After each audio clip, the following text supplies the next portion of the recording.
You are not your job. You're not how much money you have in the bank. You're not the car you drive. You're not the contents of your wallet. You're not your fucking khakis. You are the all-singing, all-dancing crap of the world. Gentlemen, welcome to Now Playing's bonus review of Fight Club. If you wake up at a different time, in a different place, could you wake up as a different person? Hosted by Arnie. Supposedly, he was born in a mental institution, and he sleeps only 1 hour a night. Stuart. He was full of pep. Must have had his grande latte enema. And Marjorie. The little scratch on the roof of your mouth that would heal if only you could stop tonguing it, but you can't. The first rule of Now Playing is this podcast will have detailed plot spoilers. The second rule of Now Playing is that this podcast will have detailed plot spoilers. The third rule of Now Playing is that this podcast will have harsh language. Fourth rule, only 3 people to a review. Fifth rule, 1 movie at a time, fellas. Sixth rule, no sequel is too obscure. Seventh rule, reviews will go on as long as they have to. And the eighth and final rule, if this is your first time listening to Now Playing, listener discretion is advised.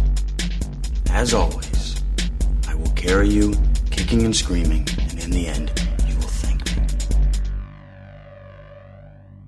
me. Today we're discussing Fight Club, starring Brad Pitt, Edward Norton, Helena Bonham Carter, directed by David Fincher. I am Jack's constant co-host of Now Playing, but you can call me Arnie. Stuart in LA. And Marjorie. And I'm sorry, all you space monkeys, but we are going to break the rules here. We are going to discuss Fight Club. Finally, a movie I think we've all kind of hoped that we could cover at some point, although the obvious franchise for which wasn't so clear until Marjorie needed a movie to help promote her own kind of fitness club. Yeah, I every year have been doing the Fight for Air Climb, which is a vertical race up the tallest building in Springfield, Illinois, which don't get too excited about. It's 32 floors, but that's still a big feat. It's not exactly an easy feat. Is it rigged with nitroglycerin? It is not. Oh. But I climbed up the stairs, and thank you guys for all raising money and helping me out. Yeah, I wanted to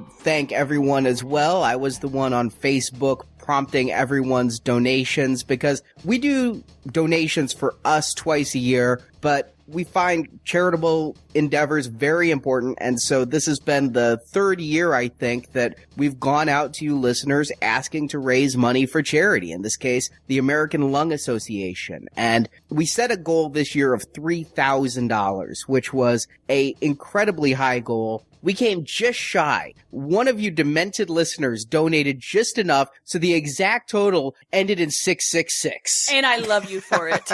That is perfect. But we raised $2,666, making Marjorie's total the biggest of any local Springfield participant. Yeah, I was the number 1 fundraiser. The guy who actually was number 1 had seed money because he does it competitively. So I was the top fundraiser, and so it's kind of cool, and I raised a lot of money. They fell short of their goal this year, which is kind of sad. And if you don't know anything about the American Lung Association, what they do is they fund research to help end lung disease. They provide anti-smoking programs because, smoking's bad, and it gives you wrinkles, which is something they don't tell you when you're 18. If you told people they're going to get wrinkles, they wouldn't do it. So here we are doing our own, I guess we'll call this Flight Club.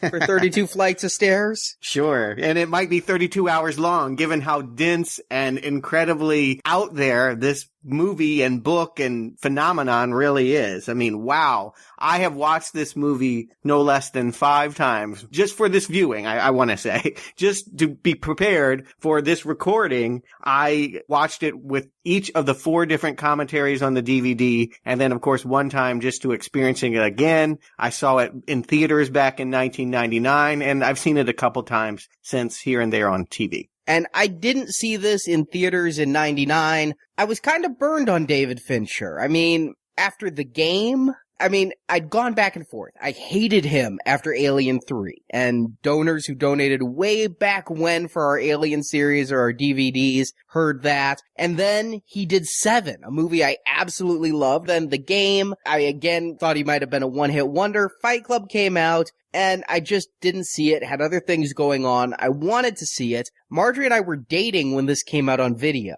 And so I rented it, and Marjorie decided she didn't want to see it. She went home. I watched the movie alone. And it's one of those rare experiences where the movie ended, and I'm like, motherfuck, you have got to see this movie. I am watching this movie again today, the very next day, and you are going to watch this movie with me. Because it was one of those movies that as soon as it ended, I wanted to just rewind, start it over. Had I been in the theater, I probably would have bought a ticket for the very next showing, because mindfuck twist movies, you always got to see twice to see if they abide their own rules, don't you? Yeah, I agree. And 1999 was a big year for that. It was the same year as Sixth Sense, as The Matrix. I think that there was just a lot of really ambitious, crazy, sprawling Hollywood movies that year. This was one of them. I didn't see it twice, but I remember being struck by how strange and unexpected it was. I had been marketed a boxing movie, starring People's Magazine's Sexiest Man of the Year, and what I got was far, far different from that. What it actually made me do, rather than watch it again, it made me catch up with the author, Chuck Palahniuk. And I have over the years read about half of his body of work, because the voice of Fight Club truly does belong to him. Everyone else that's here, Brad Pitt, Ed Norton, David Fincher, they're really all in service of that novel. Do you guys know Palahniuk? I know him because of this movie, and we saw the film Choke based on another one of his. When you said you didn't know what retrospective we could do, I was like, well, we could do a Palahniuk retrospective. A 2-part. Yeah. We could have. Agent Coulson's directorial debut. We could have done Choke. Choke is pretty good, and I think Sam Rockwell is one of the most underappreciated actors because he is quite a chameleon. Yeah, I love Sam Rockwell. Didn't love the movie. It ultimately felt like it was underfunded, maybe. And no one would confuse Fincher for Agent Coulson. I'll just put it that way. But yeah, he's got a really strong, distinctive writing voice. You just, within seconds, he grabs you. They almost don't read like stories. They're like anarchist cookbooks. It's like he sits around all day and thinks of all of these horrible things that people could do to one another. And then he writes them all down and sticks them into paragraphs. I mean, it really does feel that way. That's why this movie feels so dense. And while there's so many tangents to it, there's almost no real cohesive story. It's just a collection of anarchy. What's funny is the book had a bit of an urban legend about it going around after this movie came out. I started hearing about it in whispers. Like, it's written with no paragraphs and no punctuation. It's just words that just go from one into the other, and it's a challenge to read. And so I went to Barnes & Noble, picked it up. I'm like, that's bullshit. Yeah, he has written books like that. I just want to add, I feel like every time, in order to give each book a distinctive twist, he'll throw a novelty in, and he did write a book exactly in that way, and I didn't finish it. But that is not the case for Fight Club. It's actually a simple read. You could probably do it in a day. It's 200 pages and really simple, spare prose. It's amazing that any Hollywood studio made this film. It's even more bizarre to me that it was 20th Century Fox. I think Fincher was a little gun-shy to work with Fox again as well. I mean, he had had a very bad experience with Alien 3, and he didn't believe that the same suits that were breathing down his neck and what he felt like was compromising his vision would let him make a movie like Fight Club. He loved the book and wanted to do it, and was definitely one of the final choices when Peter Jackson balked out and Bryan Singer wasn't available, and I think they also wanted Danny Boyle for it. Of those three, only Boyle makes sense. I can't imagine what this would look like as a Bryan Singer film.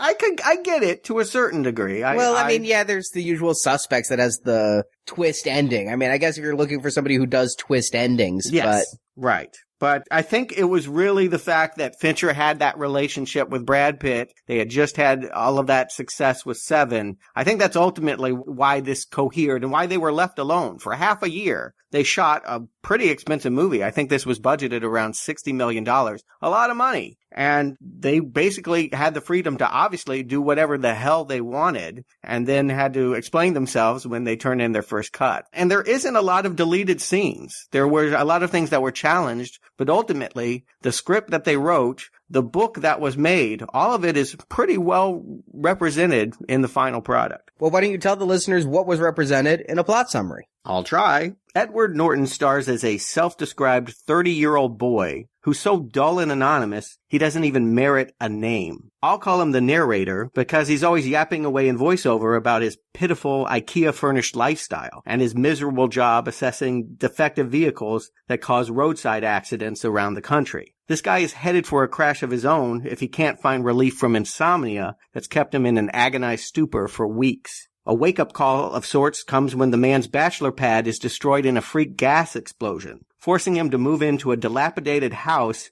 with an eccentric soap salesman he just happened to meet on an airplane. Tyler Durden, as personified by Brad Pitt, is everything our wimpy protagonist is not. Fearless, extroverted, a rock star, eager to expose the flaws and hypocrisies of society through inventive pranks and provocations. Tyler first tests the narrator's character by baiting him into a fistfight outside a bar. Spectators gather, and soon there are volunteers to join in the bloody fun. Tyler moves the action to the tavern basement and becomes ringmaster to Fight Club, a nightly ritual where men beat the crap out of one another to reclaim the dignity they lost to dissatisfying home lives and day jobs.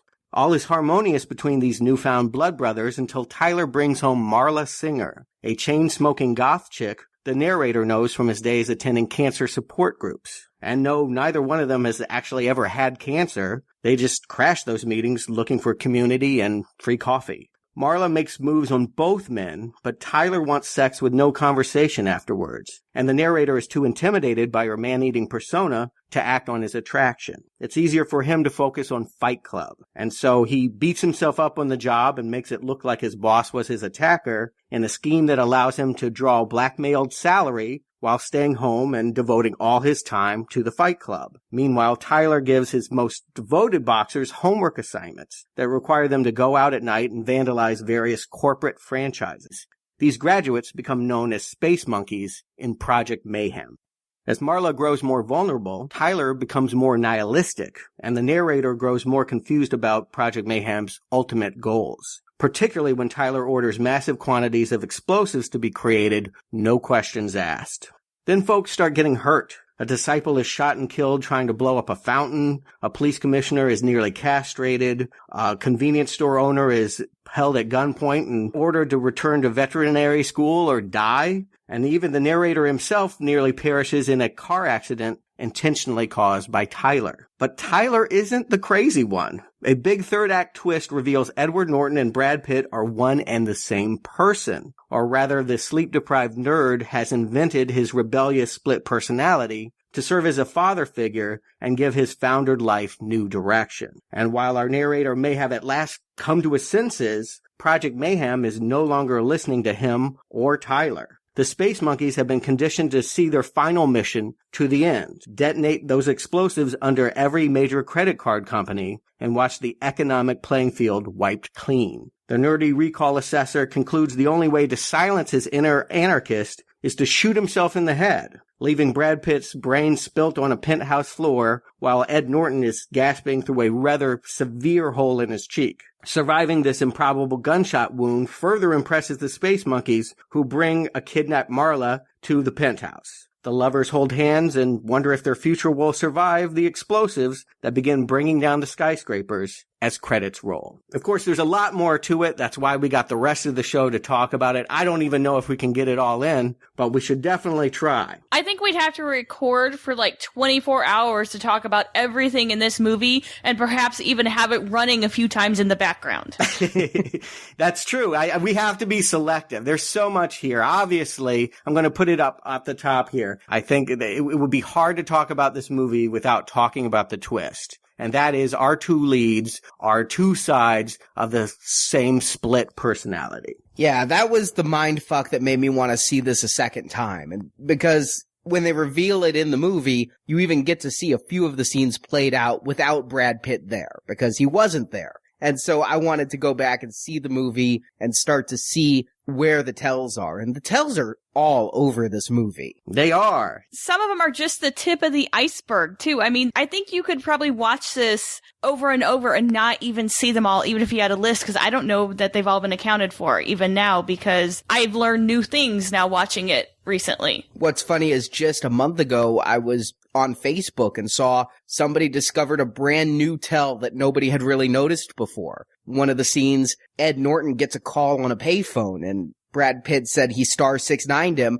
Well, if you see this in a movie screen, on that payphone, it specifically says incoming calls not allowed. I mean, there's just so many tells in here that you almost have to go through with a microscope. Yeah, it's in your face once you know, but I gotta say, first viewing, I do remember it. I didn't guess it. And I'll go ahead and say further, it was kind of disappointing to me. I actually thought it was kind of bullshit. The movie was coming out about a month after I had seen Sixth Sense and, a couple months after Matrix. And I just felt like, oh, here's another one of those movies trying to do one of those crazy twists. It was a thing at that time to do one of those twists that made you go back and look at the entire movie in a new way. And I felt like as a thriller, which is how I first experienced this movie, it felt like a gimmick. It felt like a way to coming out. Now, having watched it again and absorbing the point of it, I can't imagine the story being told any way. And that's largely because I come to see it as this buddy comedy in a weird sort of sense. I mean, it works to me now because I have to accept the fact that Tyler Durden is a yin-yang of destructive and creative forces. And I really do think they've done something good here with their casting. I think, if nothing else, they've really nailed the different personality types just by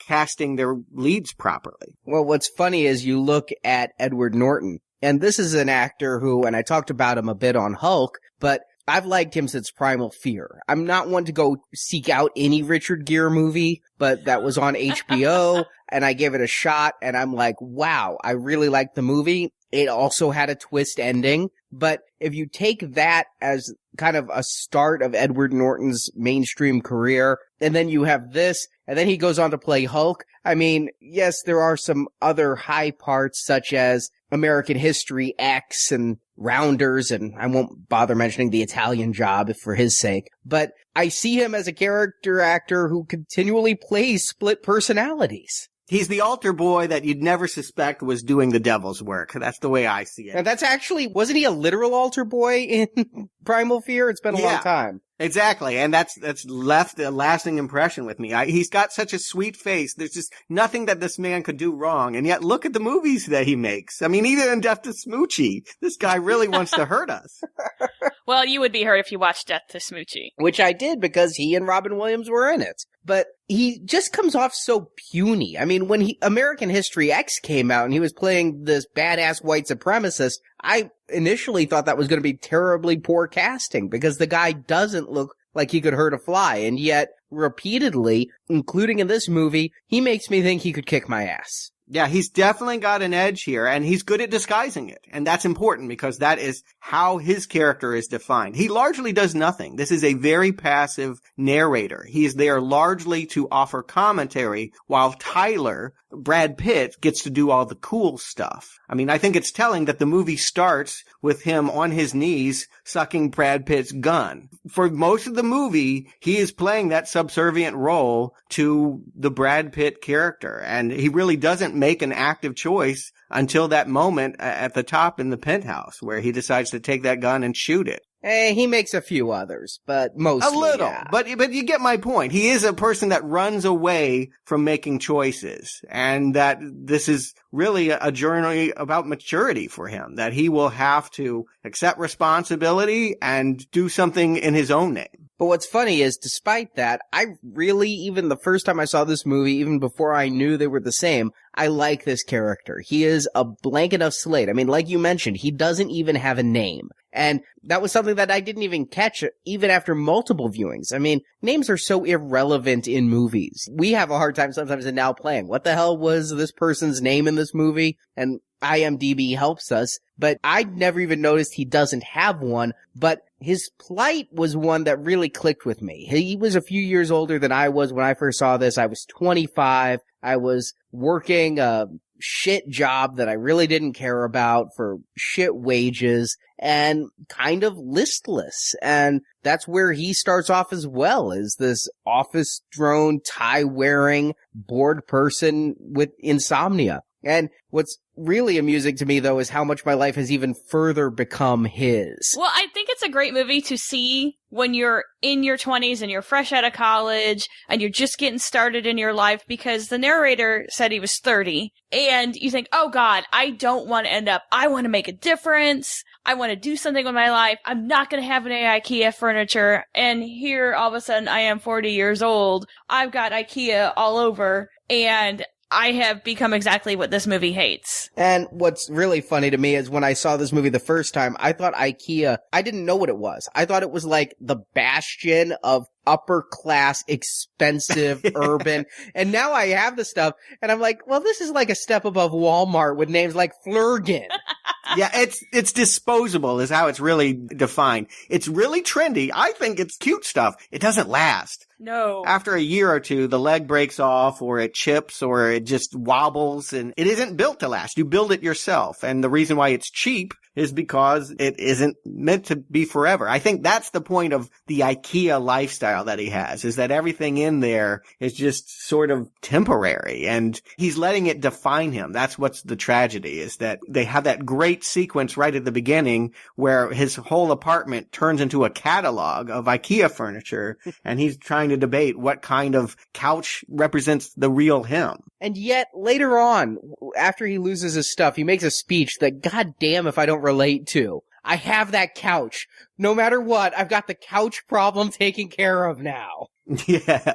And you're right. That scene is where he makes his first real choice, is that, yes, all of this stuff will be destroyed. We'll eventually find out by Tyler that he sneaks ahead of him and, unbeknownst to Ed Norton, has the whole place blown up by a gas leak. Yeah, he has to decide whether to let the insurance replace all that stuff or start anew. And he does make the choice of going off with Tyler and going in a different direction than his life has been. That is a choice that happens around the Act 2 mark. But for the most part here, yeah, he looks like a man trapped, and he looks like a lot of people that work in corporate America. And his job is especially not traumatic, but I think there's a lot of dichotomy in his job, because his job is to go around the country and determine whether or not the accidents of the cars were caused by a failing of his company side, and he's got to make the decision whether or not to issue a recall. And he's essentially doing the dirty work, because like he's telling the lady on the airplane, well, you have to have X amount of deaths, and,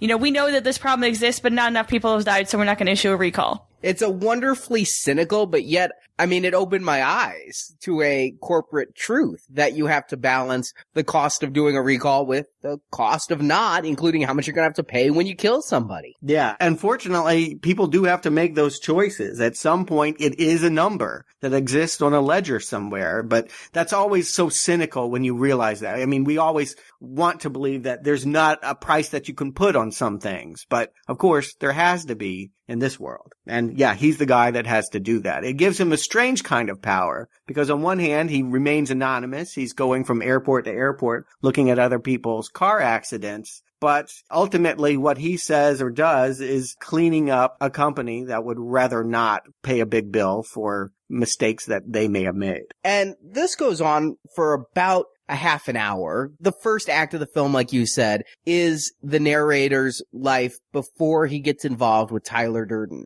And the way I'm able to not be bored to tears by this, I have to give complete credit to Fincher for this rapid montage style of storytelling where so much happens to this character in that first half hour that it never feels stagnant. You're finding out about his day job. You're finding out about his furniture. This all could be very dull, but I think Fincher used CGI in some ways that I had never seen before at this point. I mean, the opening credits are this really weird CGI kind of music video thing that you eventually realize you're seeing Edward Norton's brain and you're coming out through his pores and seeing his sweat, and mixing CGI camera effects and CGI scenes with real life when you're going around his apartment and all of these different things. You're mixing slow-mo with hyperkinetic cameras and all of this. It gives it an awesome visual style that sadly I think Fincher keeps in his back pocket way too much. He comes from music videos. Yeah, exactly. This isn't a style that would have been used a lot in 90s movie making. It's huge in commercial world, which is actually where Fincher really makes his money. It's bread and butter. I mean, in fact, Fox executives derisively called him the shoe salesman all during Alien 3 because he was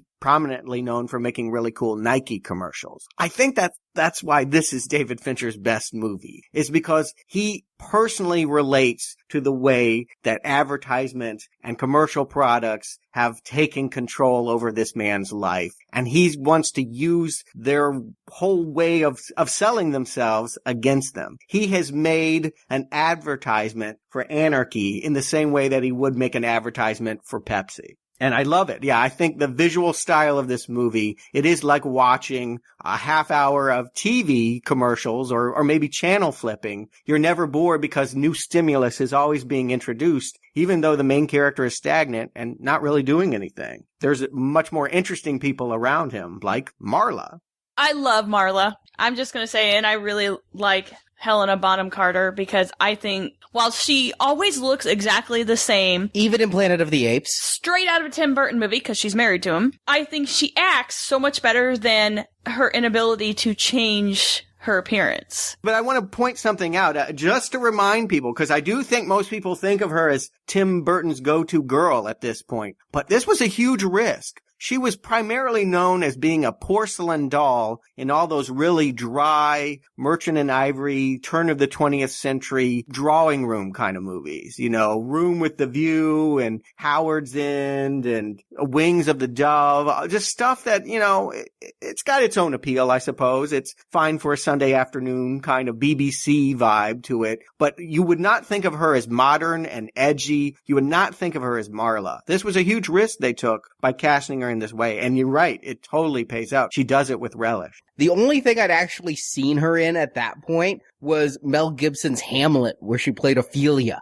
That was all I knew her from coming into this. But she has this kooky look that this role defines her to me. No matter what else I see her in, this is what I will always know her from. But I think nowadays, yeah, she kind of plays on that quirkiness. She does, but I think we needed to, at the time, believe that she has that sensitive side. Marla is a strange and not entirely believable character. I, in some ways, think she's just as fictitious as Tyler, that maybe we're just relying on the way the narrator sees her and not who she really is. Because she, without much screen time, goes through an incredible transformation. Who she is in the beginning of this movie is not who she is at the end of it. And her likability, the idea that we could go along with her being a viable girlfriend for the narrator is because, yeah, she wasn't tainted like some of the other choices mentioned, like Courtney Love. That's an obvious one, right? Courtney Love, you know that she's going to embrace that crazy side. You know that she'd be game for going to cancer survivor meetings and smoking a cigarette and laughing at them.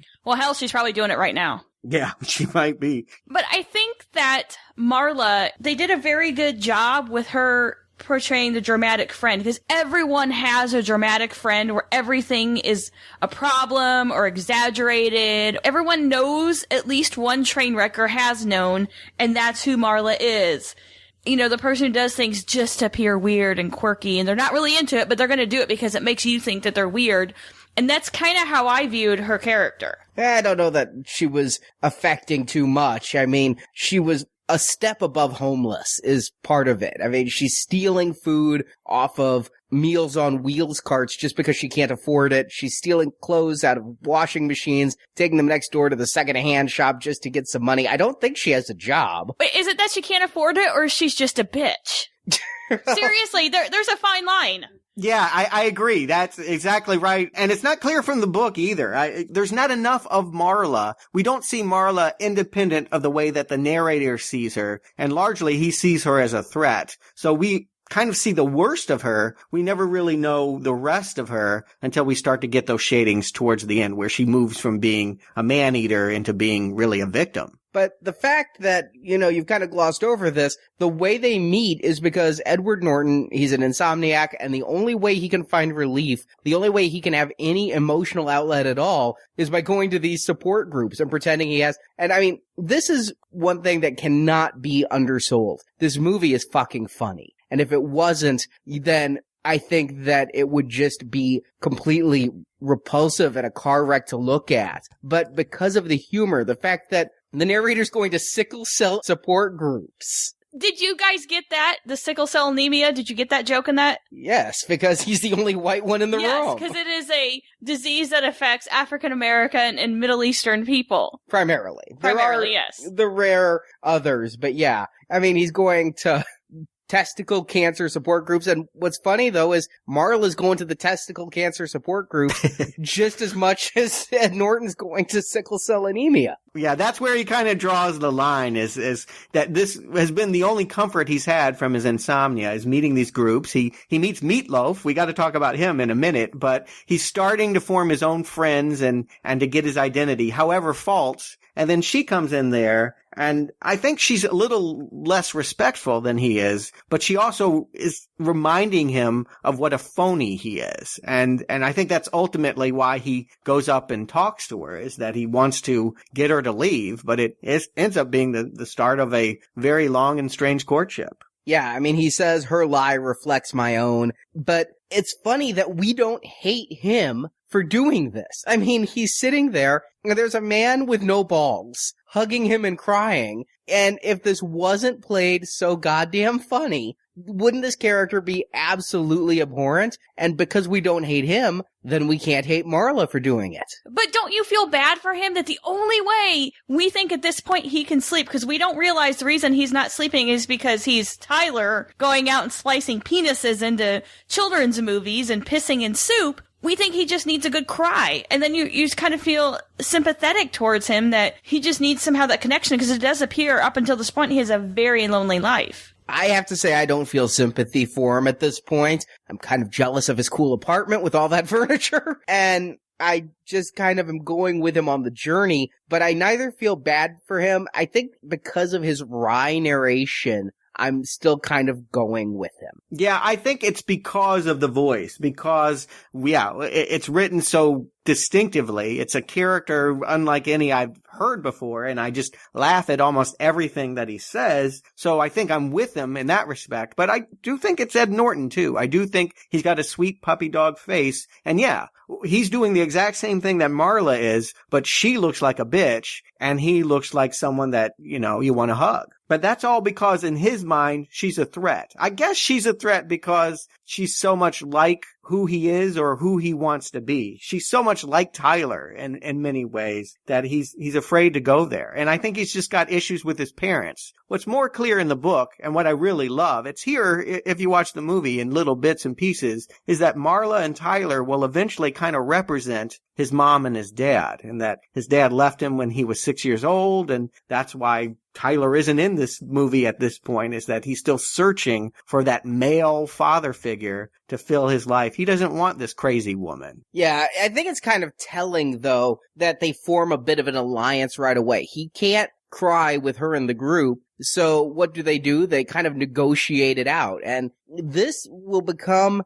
Norton's defining characteristic for me in this movie, is that he does subversive things, but then always tries to graft the corporate mentality back onto it. He hates his job, but when he can't go to these meetings with Marla, what do they immediately do? They set out a schedule. I mean, if Marla had a computer, they might have set up an Outlook shared calendar.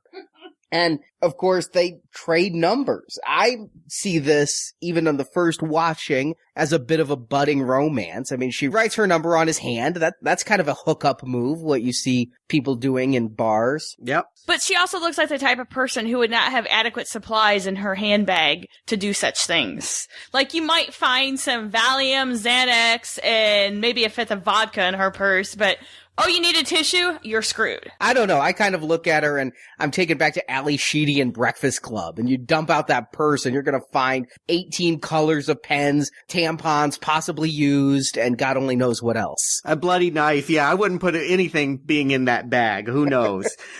Question, and it's one I still have even after 5 viewings. Why does Marla like Ed Norton? I get why Norton's got the hate attraction thing going on. Why is she attracted to him? That's a really good question, and I never ever pondered that. I just went with it. To me, I mean, first of all, he's Ed Norton, so you got the puppy dog thing going. But second of all, she's found a kindred spirit, right?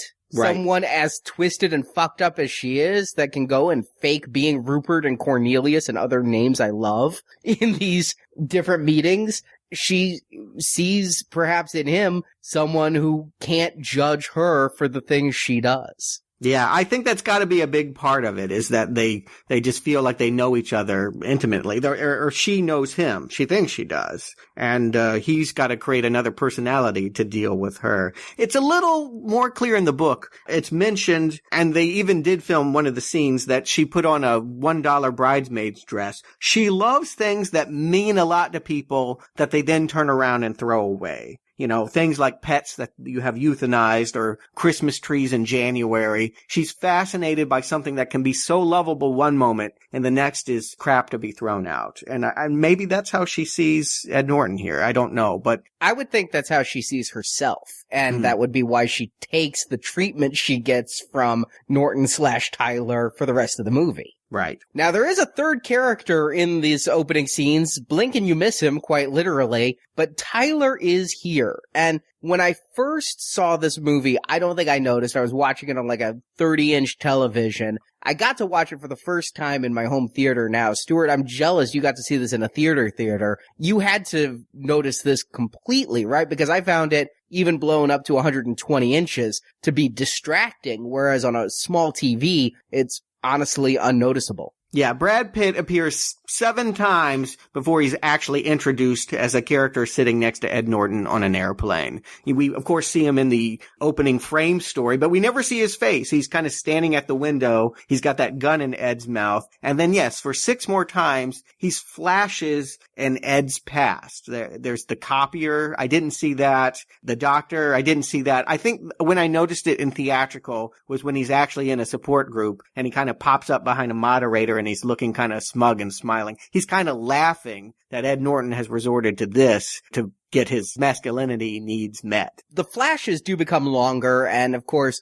splicing something into one frame of film becomes an actual topic of this movie. They do become more noticeable. The longest shot we see of him before we actually get him speaking on the airplane is in an airport. Ed Norton's on one of those people movers going one way. Tyler Durden's on one going the other way. The camera follows Brad Pitt. And one big tell, the voiceover at that point when you're focused on Tyler says, could you wake up as somebody else? Yeah, I think he's appearing actually at pivotal moments that are leading to Ed Norton's psychotic break. I mean, the first time he's at the office and he looks around and he notices everyone is a zombie. I think that's one break. He goes to the doctor and the doctor will not give him pills. That's another break. He meets Marla and he pops up in the alley. Another. I think it's an escalation. I think each time Brad Pitt is appearing, Ed Norton is getting further and further into his own head. I mean, that makes sense. There's one I did not catch. It required them actually pointing it out in the DVD commentary. But when Ed is in the hotel room popping a mint and he turns on the TV and there's a bunch of chefs in an infomercial, Brad Pitt is the one on the right.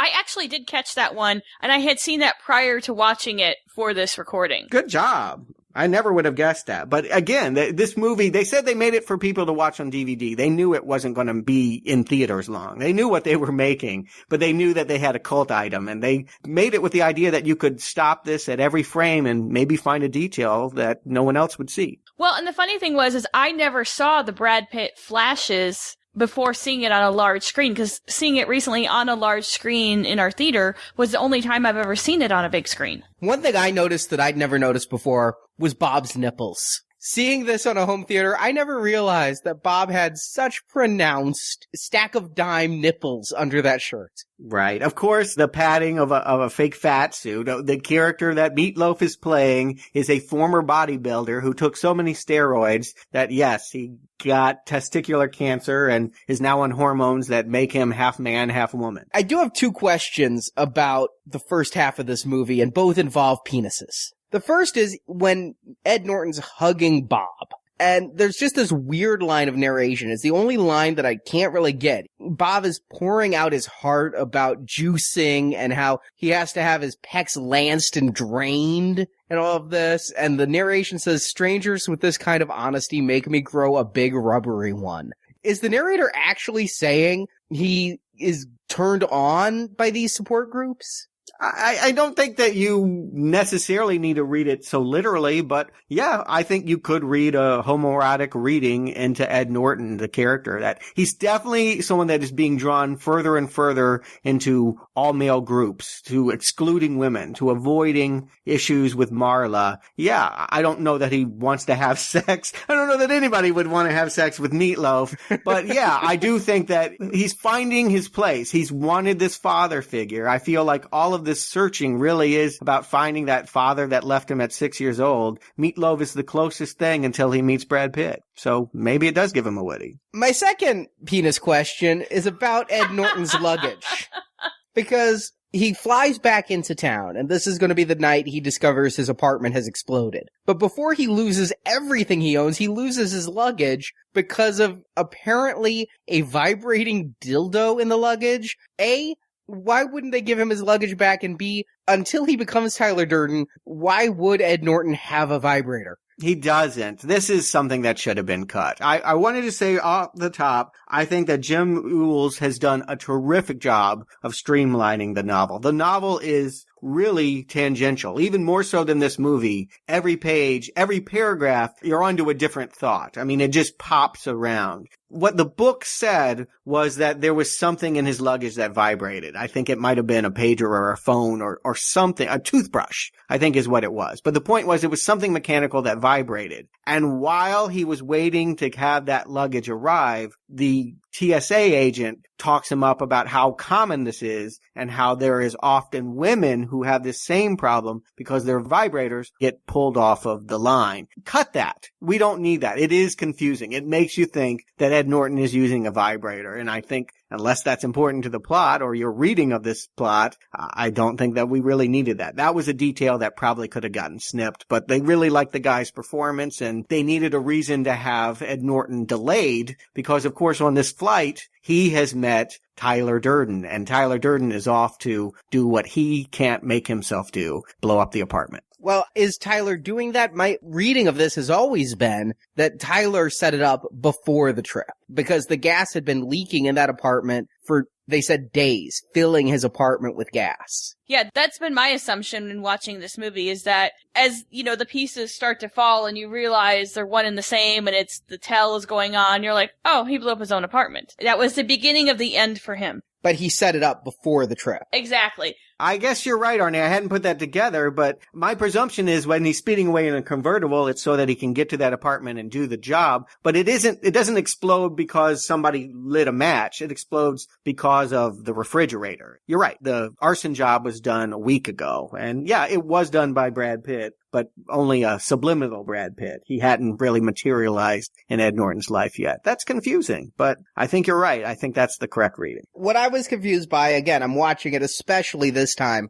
looking for every instance of how they interact with their environment. And when Ed Norton is in there talking to the TSA agent about the dildo, and again, they like that guy's performance. My whole thing is the way he goes, your dildo, is really telling me that Ed Norton has a dildo. But he can't say your dildo, it's a dildo. Right, he's saying it in every way without saying it. But in the background, Tyler Durden is stealing a car. And people are yelling. So other people are seeing Tyler Durden steal a car. So that was one case of utter confusion over which one is real. Is Tyler Durden stealing a car and Ed Norton is imagining this TSA agent with the dildo? Or is a car being stolen and Ed is imagining it's Durden? And it's one minor cheat. I'm not going to Well, this meeting was created for the movie. It does not play this way in the book. In the book, they meet on a nude beach. Ed Norton does get so fed up, he takes a vacation alone and wakes up on a beach and a nude man is standing over him. And that's how they start their friendship. And you don't even learn that until the end. But because they're making a movie and they want to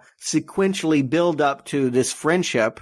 And not have Brad Pitt do full frontal. Yeah, although you could cheat that. I mean, obviously, there are plenty of dicks in this movie. They could have had a body double. But yes, I think that they wanted to do it in a different way. I think meeting him on the plane was the right instinct. They started off with that great, very realistic, highly scary dream in which his plane collides with another and everyone's sucked out and it's crashing and he wakes up and who's sitting next to him but Brad Pitt next to the exit door. I mean, I think the framing of this, of Brad Pitt being introduced in this way at the 20-minute mark as we head into Act 2, I think Jim Uhls understands that this is how to do it in the movie. And immediately, Brad Pitt's performance is so engaging here. He's talking about soap, he's talking about dynamite, and he's got a cadence and a rhythm and just a coolness to him and a confidence that's oozing through. He is absolutely wonderful. And the things Pitt does with this character, Tyler is never on screen not doing something interesting. You know, it's the same thing to me as Fincher. You know, Fincher used all the tricks he learned making commercials to now satirize commercial products. Brad Pitt, for most of the decade, was marketed as the most desirable man in Hollywood, and now he's going to turn that on his ear. He's going to pretend that he doesn't have this great body. He's going to pretend that he doesn't get by on his looks, that he's actually someone that is judgmental of such things. And I get it. That's what makes him cool, is the fact that he is so perfect, and yet he doesn't care. I think his clothes in this movie are phenomenal for what the character is. I mean, that red leather jacket just exudes cool, and it's everything that Ed Norton wants to be is embodied in Tyler's clothes. He wants to be Maroon Fonzie? That jacket is awesome, and you know it. Well, it is and it isn't. I mean, it's worth pointing out the costume designer did pop up in one of the commentary tracks. Everything they had there was thrift store stuff. It's the same thing as Marla. He has the same clothing taste as Marla. He kind of just throws whatever's on and he makes it work. I agree. He looks cool in all of those crazy, loud, flashy t-shirts. And even when he puts on the boa or whatever at the end, I think all of his sartorial choices are the right ones for him. But it also speaks to someone that doesn't care about labels. These are not designer clothes, even though it wouldn't surprise me if H&M did come out with a Fight Club line after this movie and sell all of these clothes at a ridiculously high price. It's that vintage style look, you know? Yeah. They pulled it off very well and making it appear very stylish and up and coming. And I would be shocked if actually every single one of those pieces was a vintage find. They were created. I mean, I don't want to say that they literally went down to Salvation Army to get everything, but they created things that you would expect to find there. And the idea is they did not want him to be a label whore. They did not want him to be someone who mocks consumerism and then wears $300 t-shirt. Yeah, he's got a great look going for him, and everything he says is just the type of thing that you wouldn't expect to hear. And also, he undercuts Norton. I mean, we've been watching Norton for this whole time, and he's been saying these kind of sardonic, funny things, and then just kind of rips that out. How's that working being clever? Yeah. That was from the movie specifically, too, is that Jim Uhls wanted to have a moment where Brad Pitt really has the upper hand. He really shows Ed Norton that he's not smarter than him, that he's the alpha dog, and that Ed Norton can follow along if he wants, take my card, but this is the guy that's in charge. And it creates a really interesting power dynamic that when I thought these two were different people, worked for me. I mean, you kind of have this thing with a lot of friendships where there's the one who's, I guess to use a 90210 comparative, you have your Kelly and then you have your Tori Spellings. And in this case, Brad Pitt's the Kelly. I kind of went with that. And I mean, I think even career-wise at this point, Brad Pitt was the one who everybody tried to hire for everything. Ed Norton was a bit more of a character actor type. So they fit those roles really well. Yes, to your point, the studio loved the idea of casting Brad Pitt. There was never any discussion about anybody else, really. Russell Crowe was mentioned, but once they knew they could get Pitt and Fincher, that was a done deal. But they wanted Matt Damon for Ed Norton. See, not as good a choice. I mean, I couldn't have seen that. you see their repartee in Ocean's 11 and such. It's just not the same thing. Agreed. But Damon can do unassuming and meek. Yeah, I mean, Mr. Ripley and Yeah. Bourne Identity, he could definitely pull that off, but I don't think he could pull everyman, corporate drone, disaffected, schizophrenic. The way, I mean, that's what I think of when I think of Ed Norton. What you have to have is someone who is not an ugly person, but not an attractive person. You could not have reversed these two roles and had Brad Pitt play the narrator. It would not have worked. Wow, that would be something, wouldn't it? Yeah, but you couldn't do that. Yeah, no, it wouldn't make sense as he's the homely one that is introverted. Yeah, I don't see Brad Pitt in that role. Yeah, so you can't have Matt Damon do that. Now, he might be able to do it acting-wise, absolutely, in a heartbeat, but you can't look at him and be like, oh yeah, he's totally this meek little guy just sucking it up to the man all the time. That said, I wonder if they could have shaved it out of the movie. The movie to me is a little long at 2 hours, 20 minutes. I do feel like, although all of the bits they include are hilarious, just for a pacing issue, they could have shaved off some of these things that we're expected to believe that Brad Pitt not only makes soap, he lives in filth, but he makes soap, but he also does the waiting job, and he also does the film projecting job. They're great bits, don't get me wrong, but maybe they should be deleted scenes. The waiting job is plot importance. You couldn't get rid of that. The splicing of the penises into film, it's a great bit, and I think it's important to the style of this film. Tyler Durden's been splicing himself into the first half hour of this movie. I think that that's important payoff for that. I know this is a longer movie at 2:20. I wouldn't cut a frame. Yeah, I get your point. And ultimately, I think it's okay if the movie feels overwhelming and not a more manageable 100 minutes or whatever. But it's something that I feel, particularly since I did watch this movie 5 times. I did see definitely the dildo joke could get cut. I did see areas where they maybe just didn't need it. In the book, I felt like the projector thing was more important because they really emphasized the fact that they were projectors. There is this changeover where you have 2 different reels and a projectionist has got to stand there and turn one on while he turns the other one off. Well, that's Tyler and Ed Norton, right? When one goes to sleep, the other one goes to work. And that metaphor, I think it made more sense in the book. Here, it's there, but there's so much else going on. I don't know that it has the same impact. Well, I think that's just a testament that no film at all should be watched 5 times in short succession. The fact that you don't hate this film immensely is a testament to how good it is. I did the same thing with Phantom Menace, and I'm still suffering shell shock almost 15 years later. Yeah, when are we going to talk about that one? I agree. I'd love for you to tell me about watching Phantom Menace 5 times. I've only seen it once. I saw it 5 times opening day. I bought tickets to every show. So by the end, I couldn't stand it. But in this case, the cigarette burns, you ever have one of those things, like, once somebody shows it to you, you can never not see it? This movie, I'm so glad we're in the age of digital, because for the rest of my film-going life, those cigarette burns just stood out to me. I'm like, there it is, and 5, 4, 3, 2, boop! Because they do one to warn the projectionist and then do a second one. I always, when I would rarely even notice them, figure, the film has a flaw. Never knew what they were. This movie points it out. And for the next 5 to 7 years that I was still seeing filmed films, I just was so distracted by the cigarette burns. Yeah, you won't see them in movie theaters now, but you may see them on TV screenings. I mean, the fact of the matter is that they do go back to prints, and sometimes these are the cigarette burn prints, and I have a couple DVDs of them, actually. Yeah, when the negative is not available, when the negative has been destroyed or harmed or is just not usable, they do have to go back to these prints, and you will see those cigarette burns and marks. Of course, they can always CGI them out now, too, if they really want to.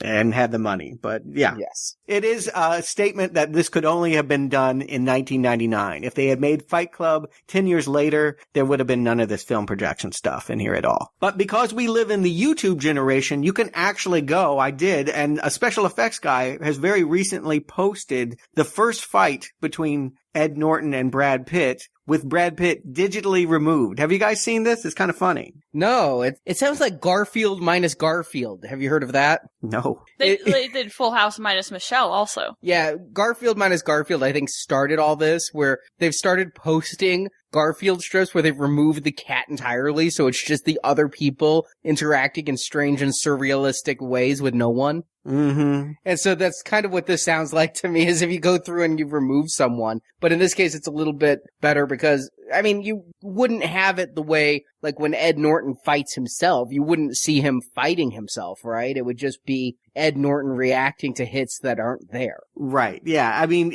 let me put it this way. When you see it this way, it's hard to imagine a crowd gathering and wanting to join in. I mean, he looks really crazy when you take Brad Pitt out of it. You put Brad Pitt there and he's talking his talk. You're not hearing him in this cut either, I want to add. When there's just these dead silences and all, Ed Norton looks really, really crazy. It's hard to imagine that people wanted to join his crazy club. Yeah, I mean, I'd almost see it more as performance art.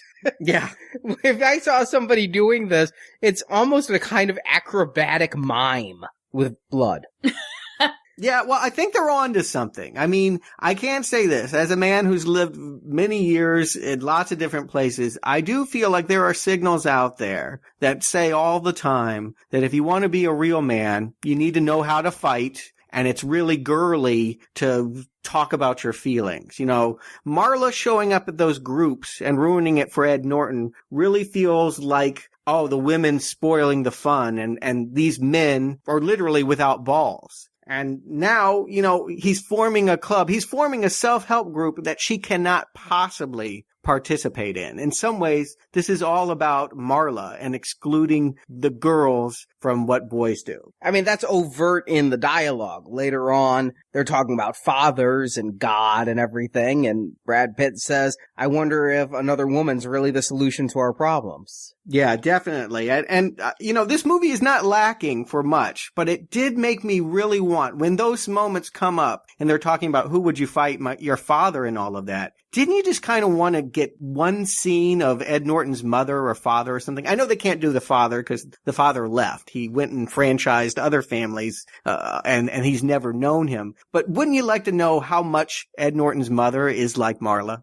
I wouldn't want him to have a support structure. I like that he's completely alone in this movie. There's no ex-girlfriend. There's no coworker friend he goes and has drinks with. There's no parents. There's no siblings. You add any of that, and all of a sudden, you have more logistical problems about this character. Right. And the fact that he is so isolated, is so alone. Is his mother dead? We don't know. He obviously isn't close to her. I like that because it helps create the scenario in which he would move in with a crazy guy who beats him up in a dilapidated house. Right. Yeah, no, you're right. Yeah, he gets his friends here in the Fight Club, that this is where he's finally connected. I mean, everything that he was searching for in those cancer groups, it's here. And even some of those people, I mean, Meatloaf comes into this group as well as other ones. This is where he starts to get friends, that Tyler is cool and cool people get you friends because everyone wants to be around cool guys like Tyler. But again, in the reverse casting, like you were talking about, Marjorie, I have such a hard time, even when later they show us some of these scenes, picturing Ed Norton as a charismatic speech giver the way Brad Pitt is. When Brad Pitt is talking to these guys and saying all these things like he does in the bar about Martha Stewart polishing the deck chairs on the Titanic and all of this. And I mean, great lines. The things you own end up owning you. If you gave Norton those lines to deliver, I don't know that he can. I get him as neurotic, you know, a little bit stuttery, a little bit tentative. I can't even imagine his physicality being the one to give those speeches. But that's the whole point of his made-up persona. It is what he wants to be. There's no guarantee that what's coming out of his fake persona is actually as suave and charismatic and engaging as Brad Pitt's. In his head, he thinks it is. Now, he did get the people to follow him. However, they're drunk.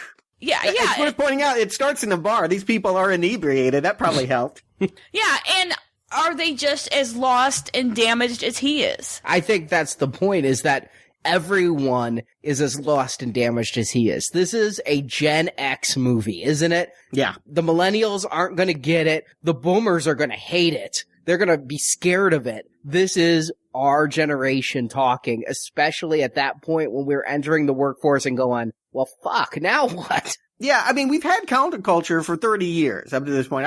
The boomers have their own version of it. I mean, we saw hippies, we saw their version was weed and sex. I mean, come on. But there's been the punk movement. This is the grunge movement, right? This is the full flowering of Kurt Cobain and his generational philosophy. I agree. It speaks to me, and I do wonder how well it will be received it wasn't well received by older critics, and I do even wonder if, the new kids are going to totally get the message. I mean, I was seeing where kids today, they did a profile, they didn't even know what the meaning of the word selling out was. They spend all of their time on Facebook liking products. They can't imagine not having them define them as people. But they do get this group of people just pummeling each other. And this inspired some people. Our town actually started a fight club after this movie came out. Huh? What? We had a fight club? Yeah. Really? Yeah. Did you join? No. How well did that go over? I couldn't believe it, but they actually got a place with some mats on the ground, and they're cheating if they put mats on the ground. They put mats on the ground, and they would go, these were people maybe 5 years younger than me. These were the local college kids started a fight club. Did they get it? They became more of a costumed wrestling thing. They ended up wearing like Godzilla outfits to the fight club. Really surreal shit. But yeah, they walked away from this movie with the idea that the way to become more connected to reality is through punching each other. And I think that is a fair confusion. I think that those people probably like the first half of the movie a whole lot more than when Project Mayhem kind of goes bad. There's a point, and it's difficult to exactly put your finger on it, but there's a point where all of this anarchy starts to look dangerous, starts to look like Nazis, starts to look like something you would not want to identify. And you're right. I think for some people, this middle section here where they're citing the rules and two guys to a fight, and we're seeing these guys go at it and then hug and cry and bond. Yeah, I could see people wanting to recreate that.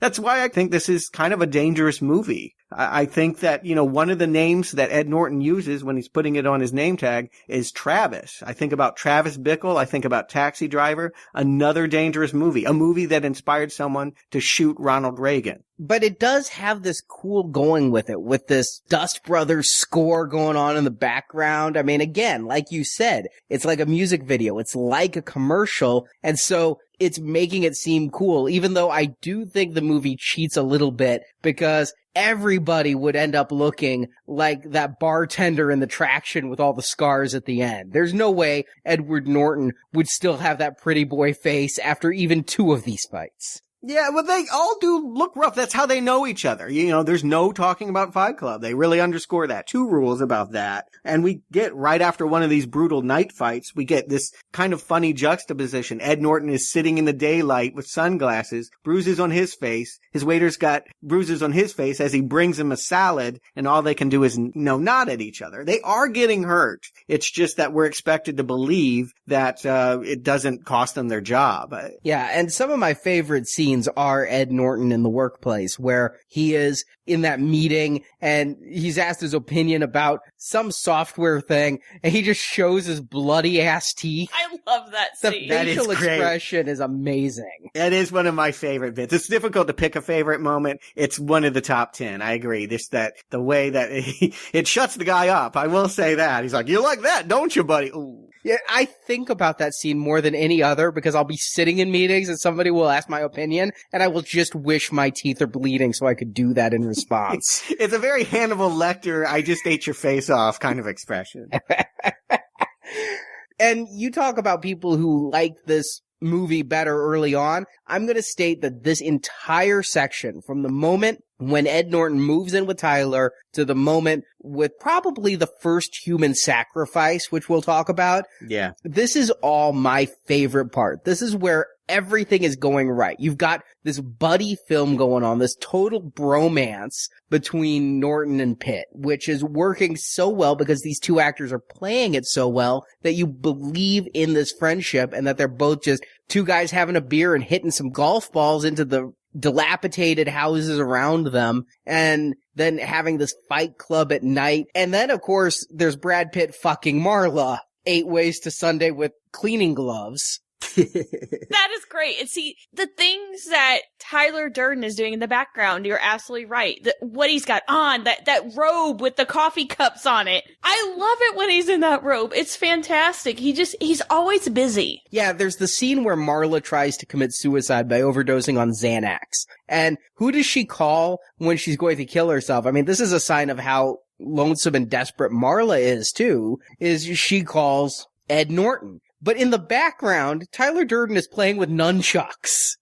I mean, he's just doing this crazy shit in the background that is just always amusing. He's like a cartoon character here. But as a result of that, I guess the Tyler Durden personality takes over and goes over and saves Marla. I guess the police are coming for some reason. I don't know who called them to pump her stomach. Maybe a neighbor. Yeah, it's not her. It wasn't a cry for help, or at least she doesn't own up to that. She called Tyler and Tyler alone. And by Tyler, I mean Ed Norton. And the result was she has to stay awake because if she goes to sleep, she'll probably die. So he keeps her up. Yeah, again, I start to wonder now that I know the secret, what is Ed Norton doing? How is the changeover happening? I mean, he leaves the phone. I mean, he's like, I am Jack's raging bile duct. I am his cold sweat. He leaves her to die. We're expected to believe that the cold, frightened, rational side of this character would be comfortable letting Marla drop dead, and that the other side just sees it as an opportunity to get a good one in.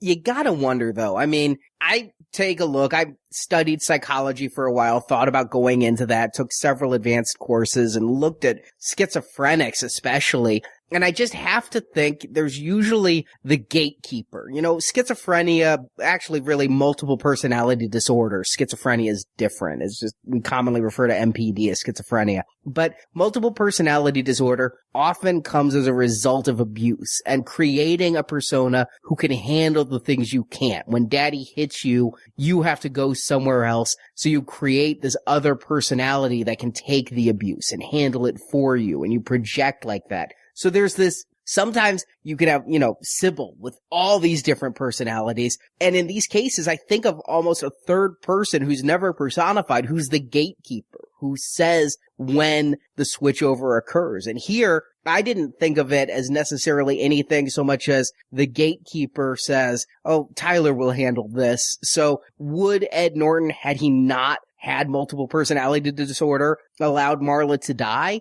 I never see anything like that in his character. He seems to be the only one distraught when Bob dies later on. Yeah, I agree with you. Again, I want to bring up that I think a lot of my curiosity might have been solved if we knew what happened to the parents. These characters, their dysfunctional relationship, they end up fucking and not being in the same room to one another. It mirrors Ed Norton's childhood. So if indeed he had an abusive father figure, is that why he ends up with a chemical burn kiss on his hand? You think that's a kiss? I thought that was a cunt. I thought it was a vagina as well, and I have one, so it's okay for me to think that. Well, I mean, it's definitely lips. I mean, it's explained in the book that the saliva is what makes the burn hurt. And so by Tyler planning that kiss on Ed Norton's hand, he's ensuring that not only will it burn the skin, but it's going to hurt like a son of a bitch. It speaks to a father figure who's cruel. And yeah, a fist with lips on it, it says a lot to me as far as a metaphor. But I'd like to have known that. I would have liked, with so much flashing backwards, I guess I just would have liked to have known a little bit more about the father, a little bit more about the mother, to see if I could sync them up with Brad Pitt and Helena Bonham Carter. Maybe a line here or there, but I'd like to avoid getting too Freudian. I'd like to avoid sitting with the narrator. Tell me about your mother. Well, too Freudian. I mean, this movie is Freudian. It's a psychodrama. It's all happening in someone's head. But I get you. I would not want it to ruin the fun. This movie works at a mile a minute. They could have thrown us a line or two. They could have made it fun. And I think they could have answered these questions. And maybe it would have helped me understand Marla, because that's really, even now, what I'm searching to do is I don't quite get why Marla is hanging around other than she's self-destructive. I think that's all it takes. I mean, she talks about wanting to die, talks about people being lucky if they're dead. And what you said about her wanting the discarded things. When I watched it this time, I really watched for that relationship. Every time I watch this, and I've seen this movie at least 10 times, but never in short succession. And every time I'm watching for a new thing. This time I was watching that relationship and trying to figure out her perspective about how Tyler would call her up and fuck her and all of this. And then she'd go down and just try to have a general conversation. And it would be Ed Norton that says, yeah, I think you need to leave. And she thinks her tit's rotting off. So she calls what she thinks is her lover. And Ed Norton is the one who goes instead of Tyler. But didn't you notice how irritated and annoyed and pissed off she was because it was the narrator, not Tyler, but she's fucking both because they're one person. How pissed she gets when he says things like that when she thinks that's who she was just screwing. Yeah, we think she's the bad one because she's trying to screw both guys. And are they cool with that? I mean, is that why Ed Norton is rebuffing her? Because he's trying to be a good bro and let Brad Pitt have his girl exclusively. Well, keep in mind, there was the scene where Brad Pitt says you want to finish her off. Brad seems cool with it, too. You're right. Brad doesn't have those kinds of moral issues ever. I suppose you're right. But it was something I thought about. In first viewing, you might view her as the problem. But yeah, now that we see the way it's really going on, this woman is being emotionally abused by someone who's very hot and cold. Yeah, but I think it's what she's used to. She takes it. She never really even complains. She gets pissed off, but she keeps coming back. Right. And that shows she's every bit as damaged as Norton. Right. But I think her coming back is what's pushing Brad Pitt to do more. I mean, it's not entirely clear. There's not any scene that really sells that. But my sense is that the reason why we get Project Mayhem is because this chick is kind of infiltrating on their boys' club. Would he really put together the best fighters to go out and create art terrorism and vandalism if she weren't hanging around? I think he would have. I mean, I think Project Mayhem evolves very naturally. It starts with the greatest fight of the movie, which is Lou, the bar owner, coming down and realizing his bar has been used pro bono for this fight club. And Tyler just lets Lou kick the shit out of him. Great laugh in that. Really spooky. Yeah, and I mean, really, you think about it with these fights and all the blood, the way he wins over Lou, he never throws a punch. He just jumps on him and lets the blood and spit and everything go on and say, you don't know where I've been. I mean, screw fighting. You could be getting AIDS. Yeah, I agree. This scene is so much more effective than in the book. In the book, it's a fight that Tyler picks with the Film Projection Union. It's kind of like a mob boss guy comes, and it's just different. I like the fact that he's doing it to retain the underground setting where they fight. It just plays better. But right at the end of that, he'd already, I think, been planning, or maybe he just gets so pummeled. He's like, well, there's not going to be any fighting here tonight, so go pick a fight with someone and lose. Creating what I think is the funniest scene of the movie is all these different people. Bob with his bitch tits, chasing people in a mall. This guy working at like a car place, spraying people with a hose. Yeah, that one had me laughing hysterically when he sprayed the priest with the hose. And the priest is the one who throws the punch. Yeah. I'm thinking about Banksy. Do you guys know this artist? He got a documentary called Exit Through the Gift Shop, and he's become quite popular in the last 5 years. He's essentially this. He goes around and he spray paints things and defaces billboards, and it becomes social commentary. And he melted a police box. He's done all kinds of cool things. I wonder if this movie didn't in fact inspire his art. But I do love this stuff. I love what it represents. But I also sense that it's heading into a negative place. I feel like there's been problems from the get-go because they have been making soap. Both Ed Norton and Brad Pitt have been stealing liposuction and basically selling women's fat asses back to them as designer soap brands. A funny idea, but I couldn't help thinking about Nazi Germany and the fact that, yes, human products were used in just a manner. There is something that's starting to creep in here that colors Tyler as not cool anymore. Colors him as a fascist, as a dictator, as a threat. I'm not getting that at all in any of this. And in fact, when you see them stealing the fat, I'm like, oh, that's just cool and ironic. But I'm still going with them. Even with the lye burn that we talked about, I'm taking it as an extreme form of anti-Zen. But we don't see Tyler executing any of the bad and dangerous things that Project Mayhem does. We don't see Brad Pitt rallying the troops. Every bit of the harmful that you see is only Edward Norton. You don't see any of Tyler being harmful. He's just fun-loving. So, Margie, are you with me? Do you feel like, even though I get the major emphasis is this stuff is hilarious, are you getting that there's something also, that it's about the turn, that there's something about Brad Pitt's character that is not quite right? No, I guess I didn't see it as he was going to turn, but you could see where the movie was getting darker. Yeah. But I just kind of thought he was like this Zen master showing the narrator how to have a good time and do funny things like steal the liposuction fat and make soap. Ha ha, we got it back on these fat rich bitches kind of thing.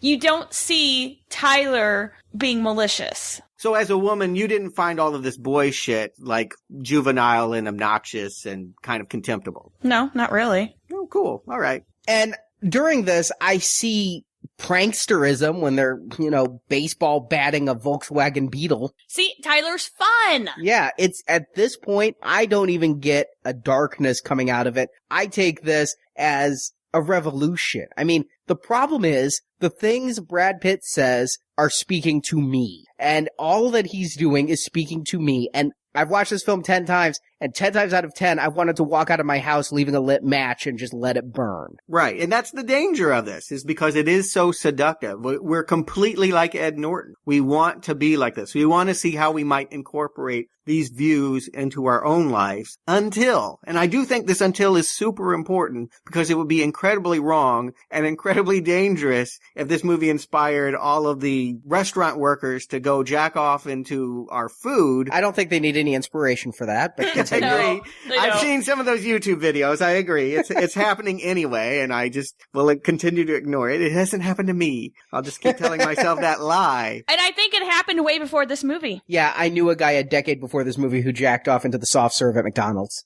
Okay. But you get my point. My point is we would not want to leave Fight Club with the message being this is the way to create a new society. It isn't. And I don't agree with that. And I don't think Fincher or Palahniuk does either. Right, but at this point, that's the message I'm really getting, and it just comes off so cool. I mean, there's the human sacrifice where Brad Pitt goes into a convenience store, takes the clerk out back. You'd think he might actually shoot him. We're sold that Edward Norton thinks he's going to shoot him. What he's doing is giving him a new lease on life, making him realize he's wasting it by being a convenience store clerk and he needs to go back to school and be a veterinarian. Now, 25-year-old me went, yeah, that's so great. He's inspired this guy to finally follow his dreams. 40-year-old me goes, great, he's going to finish 6 years of veterinary school and then realize he eventually is going to be bored of doing that too.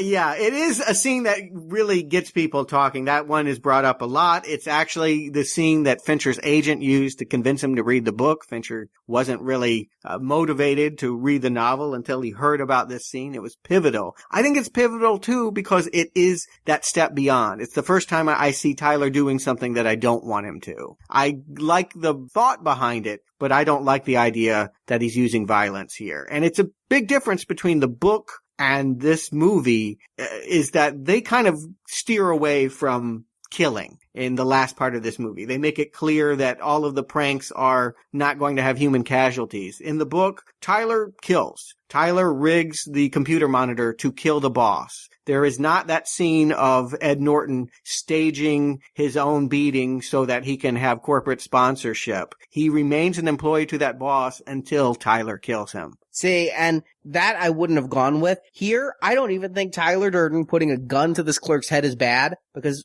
the punchline is there's no bullets. He was never going to hurt this guy. But you could still get arrested for pointing a gun at someone even if there's no bullets. I'm not saying it's not illegal. Okay. I'm saying I'm cheering him on for helping free this guy from a life of clerktism. Right. Clerktism? I can get that impulse, but you and I are different because I am starting to experience this as a negative. I'm starting to want to Ed Norton to outgrow Brad Pitt. Ed Norton's horrified by this moment too. I don't think that if you look at his expression, he is with you, Arnie. What's funny is the person I'm turning against at this point, around the 90-minute mark, I'm not turning against Tyler. I'm kind of turning against Ed Norton because there's two things that happen around here that make me dislike Ed Norton a little bit. One of which is it's a funny scene. And the first time I saw the movie, I was all in it. But the more I watch it, the more that this scene makes Ed Norton come off as manipulative is when he goes into his boss's office and tries to blackmail them saying, you're going to keep me on the salary and my job is going to be not telling everyone the shit you're doing. And when that doesn't work, he beats himself up. And again, this is where I said earlier,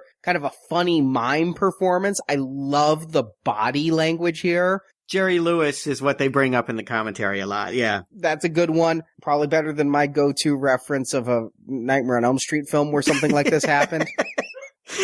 But while it's a funny scene, in the end, he's completely manipulating. I would have kind of gone with it if he could have convinced his boss to hit him, if he'd been able to pick that fight and lose by his boss taking the swing. But because Ed Norton beats himself up, and of course here's a big tell, he's reminded of his first fight with Tyler. Right. And this is how that fight would have looked. You know, we're finally seeing it through the eyes of someone else as opposed to through the eyes of Ed Norton. And I think the look of incredulation on the boss's face is just like priceless, watching Edward Norton flail himself around the room and beat himself up. And I think that the mechanics of how it's done, whether he did his own stunt or someone else did it, I think it worked really well and looked really good and realistic. I gotta think there was a harness there that was digitally removed, because some of those movements can't be done by contortionists. But it still looked good. Correct, yeah. It was special effects work. A lot of this movie is about using special effects in ways that are non-traditional, not for superhero effect, but just by, giving us unusual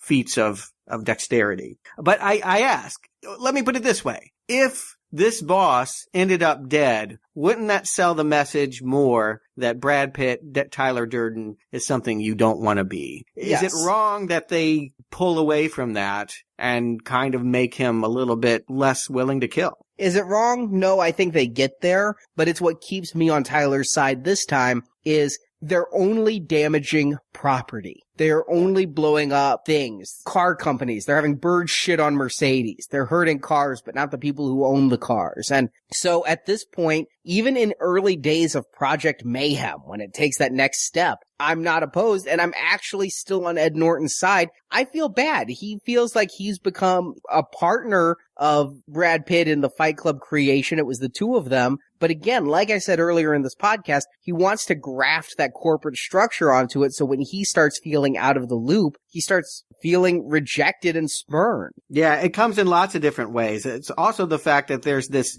pretty blonde boy that it becomes the new favorite. You know, Brad Pitt kind of starts looking at him when they do jobs. They threaten a commissioner that's trying to crack down on Project Mayhem, and they get looks together. Well, Ed Norton decides that next Fight Club, he's going to turn Angel Face into, I think that's Mickey Rourke, right? Yeah. Jared Leto into Mickey Rourke?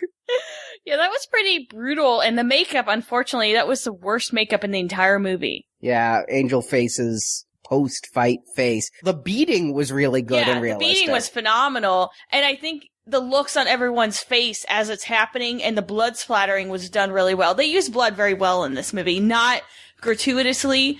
It's used for effect at the right moments and not overdone. But you do feel that Ed Norton's going a little too far. Like, this is a jealous rage of sorts. By the same token, again, a line I think about a lot. I wanted to destroy something beautiful. You know, I think of that line as an inspirational line, you know, it's a terrible, destructive line, but sometimes preservation is a destructive impulse. I'll give you, this is a moment to question Ed Norton. It may be the only one until we get the big reveal. I think he's an innocent largely throughout this.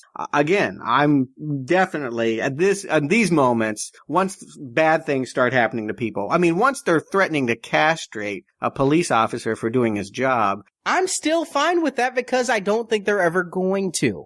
They looked, I mean, it's in contrast to the beginning. I mean, if we had a group where men are getting together to cry about the fact that they don't have balls anymore, I think they look just as absurd wanting to castrate somebody else. I mean, I do feel like we're seeing the opposite side of the Marla side.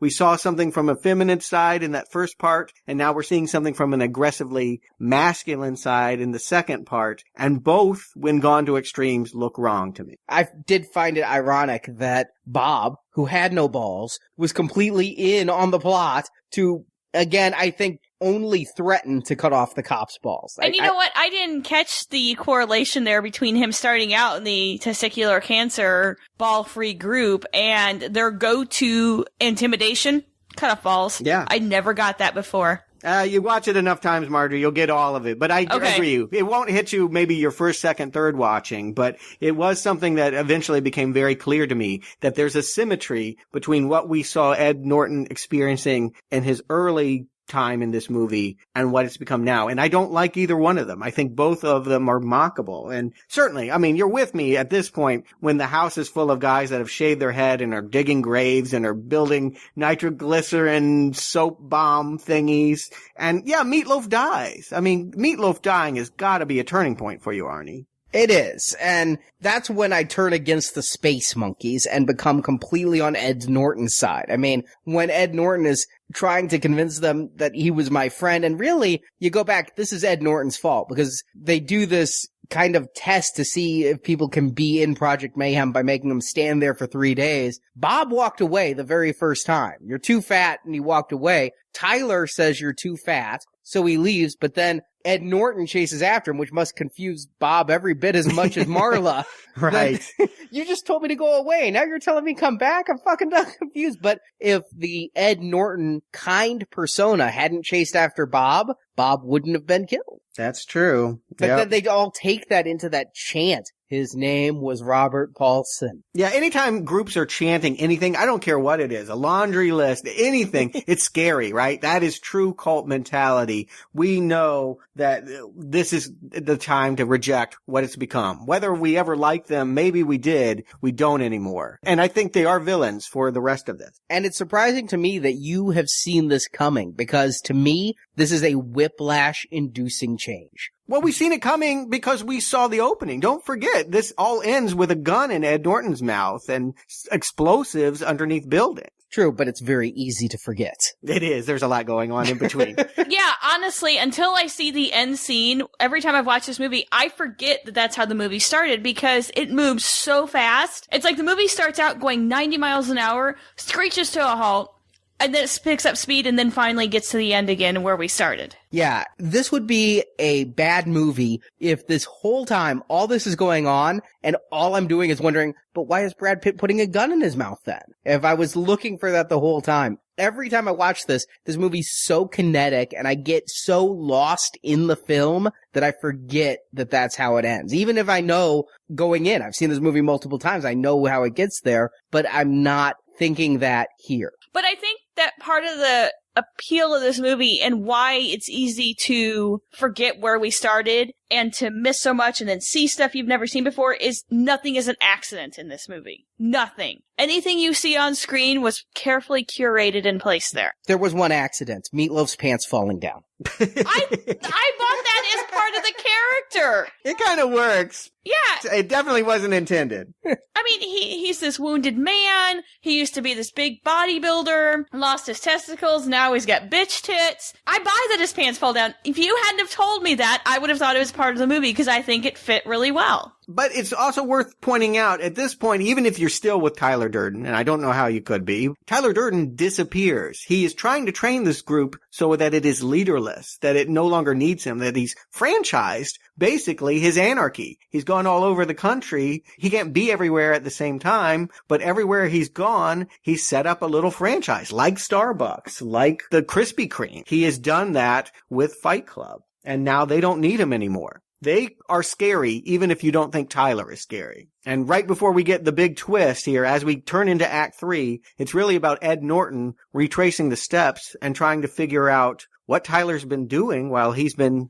taking a nap. Honestly, the first time I watched this, I thought that Angel Face was going to be the person who would turn and do the bad things before the tell and before I knew what the hell was going on. I thought that tension was being built up where he was going to do it and go rogue or something. Yeah, that it's breaking apart from the inside, that this internal jealousy is breaking it apart, not that it was always by design. But again, this is what Tyler signs up for. When Norton confronts him, he's like, should I have given you action items?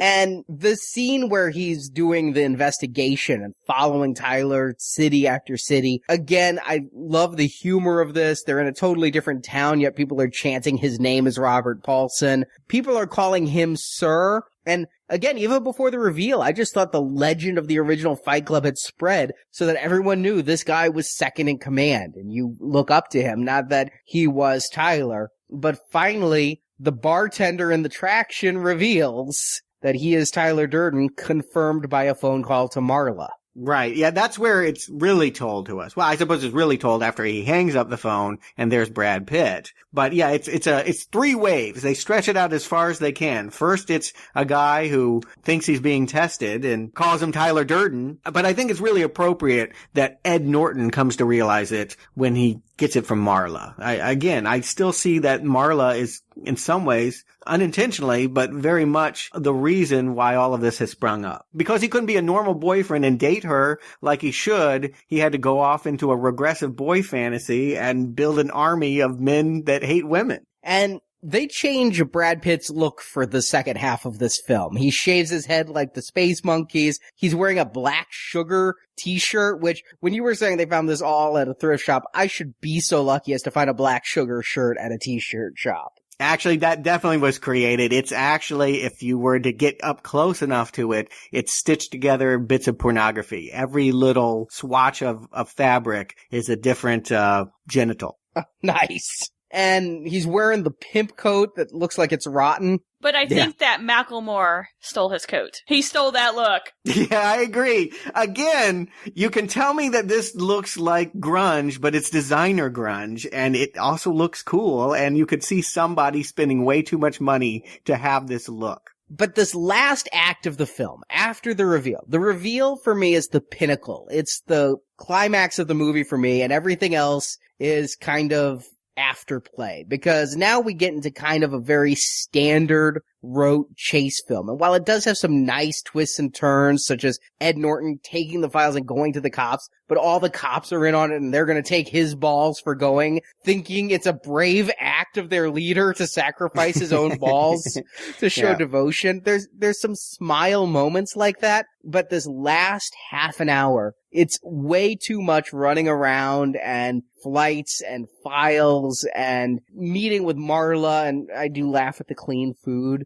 but then her getting abducted on the bus. All of this is just inherently less interesting to me than the social commentary that's come before. Right. And it's taken on a real world edge to it, too. I mean, trucks with nitroglycerin in the basement of buildings and it's going to blow them up. I know we're 2 years before 9/11, but we're 6 years after the first World Trade Center attacks, when in fact Al-Qaeda did attack buildings in this very way. It's, forgive the expression, but it's rather ballsy for them to restage the World Trade Center attack, failed as it was, as a punchline. This bothers me because, not for that reason, although you see these things coming down, and part of me, again, is cheering this on. When I watched this, most times, I was in thousands of dollars of credit card debt, and it's a wonderful, wonderful fantasy to think that someone could reset it to zero. And when you're in thousands of dollars of credit card debt, you feel like that cop being held down by Project Mayhem where they're going to cut your balls off, because I don't understand how 30% isn't loan sharking, but that's what credit cards are charging these days. Once they have you, once you get a credit card and go down that path,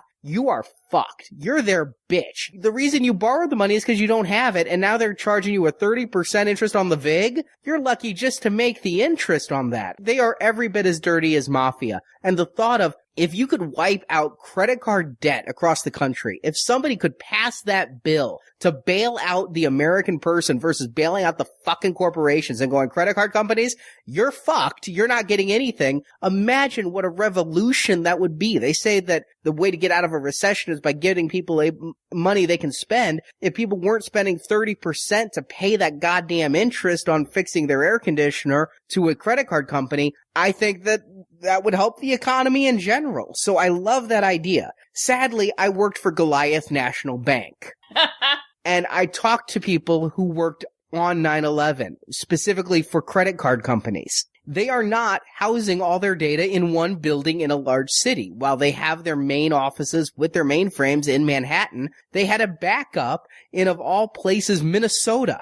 And when 9/11 happened, the people in Minnesota literally closed their blast doors and stayed in there for 36 hours until they were sure that everything was safe. They had no water, they had no food except what was in there, and stayed inside for 36 hours, stinking, festering garbage all over the place to make sure their data was safe and they would never lose who owed them money. Okay, but, this is a fantasy. This is metaphor. You're saying that there's no practical way to erase debt by blowing up buildings, and I get that. But I can go along with it as a fantasy. I just think it's somewhat suspect.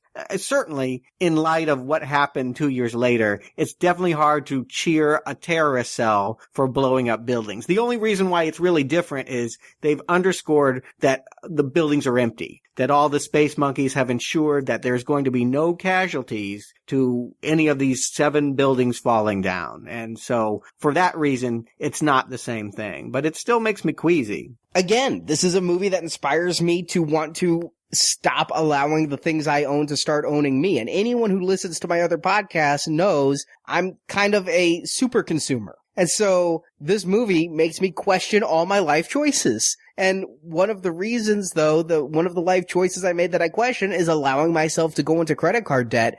I hate those fuckers, and I'm for anything that neutralizes them. Yeah, I know, I get it. But with no casualties on the table, you can kind of go with it. I guess I'm just more of an Ed Norton. Maybe you're Tyler Durden here and we're fighting about the same thing, but I get why Ed wants it to stop. I get why he is willing to do anything and take responsibility to get control of a normal life again. That this has gone too far. I'm not sure I'd want to live in such chaos. And I think maybe he's reacting out of fear. Maybe this is the best thing that Tyler Durden has ever done, but I'm kind of with him. I'm not sure I could pull the bullet in my mouth, and I'm not sure what happens after he does, but I get where the impulse is coming from to end Tyler. And I agree. It's unrealistic to think there's no casualties. Even if every single maintenance worker and night shift worker in those buildings is Project Mayhem, those buildings are going to fall on something. In the book, that's actually was the point. There was only one building, and he was blowing it up not to stop credit card debt, but because it would fall on a natural history museum, and he didn't like the idea that people held on to the past. Yeah, don't like that as much. It also doesn't fit the motif of anti-consumerism that at least is going through the movie. Right. Yeah,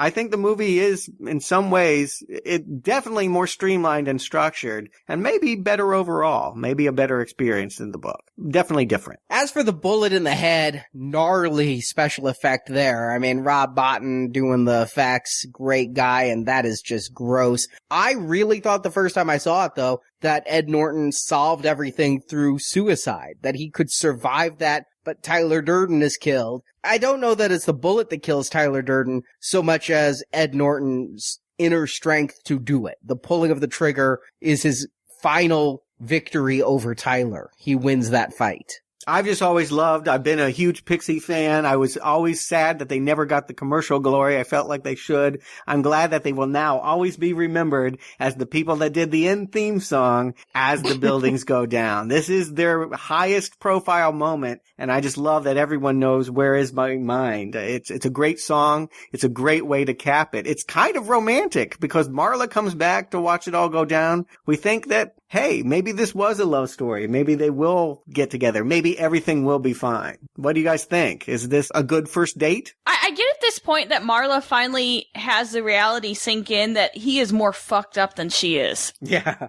I mean, because I always felt that she felt she was more fucked up. Yeah. And again, it goes back to being the dramatic friend, like how much of it was for effect to appear fucked up. And it's like, the look on her face is like, oh shit. Kind of, you know what I mean? And you're right, the Pixies, they deserve a lot more than they've ever gotten, and this was a great thing for them. This movie turned me on to the Pixies, and I now really like them. Ugh, Arnie. But as for these characters, I love the ending. It's a fairy tale ending. I think there's a whole bunch of cops waiting for Ed Norton, and he's got to go to a hospital anyway for that fucking wound. The get some gauze is not gonna help. No, that is beyond gauze, definitely. How about a sequel then? I hear that it may never be a movie. I doubt that they'll ever assemble this cast again for a movie, but there is going to be a comic. I think even this year it's scheduled for Chuck Palahniuk to tell us where Tyler Durden, or whatever this narrator is really called, is doing now that he's approaching 50. There is a Fight Club sequel with him and Marla, and maybe Tyler as well. Okay, I don't get that him and Marla would last past next week. God, I don't want to see that. I don't want these characters to get old. God damn. Think about it. Imagine them at 50. Unless they have continued down some anarchist, anti-consumer path, do you want them to have the house with the picket fence and the 2.3 kids? Do you want that? That's a fucking death sentence. Well, I imagine that's exactly where Chuck Palahniuk will start, and then he'll shit on all over it. I can't imagine that if he's going to sell out, he's at least not going to sell out the spirit of the original. It may not work, but I'm curious. Oh, I'll read it. Yeah, I can't imagine how he can make it seem plausible that these two will, yes, go off and remain a couple in any shape or form. But yeah, I'll take a look at it. And, you know, if it's good enough, yeah, I guess I hope there will be a movie. See, I have this big problem with them doing reboots, remakes, and sequels decades after the movie. Why can't things just be left alone? And not saying that I don't like all sequels. Some of them, yeah, there may be more story to tell.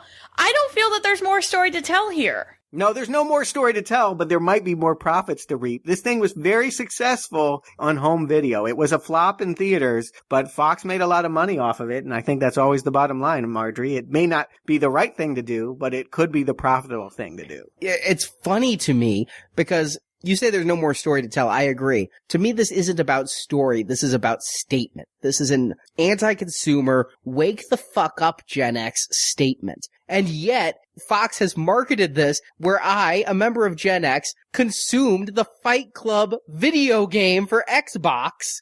Did you play that? I was wondering who did. I knew that they made one, but I never even saw it. It was like Street Fighter. It had no plot. It had no anti-consumer. I played as Ed Norton fighting against bitch tits. That is bizarre. Yeah, that's all it could be, right? How limited in scope. But okay, I guess if you really love the movie, it's a way of living it out. By giving them money, doing exactly what this movie says not to do. Well, and I always take great satisfaction, and a little part of me dies because by doing what this movie tells me not to do, you know, you go to Target and they're selling Fight Club shirts, mass-produced Fight Club shirts with the soap.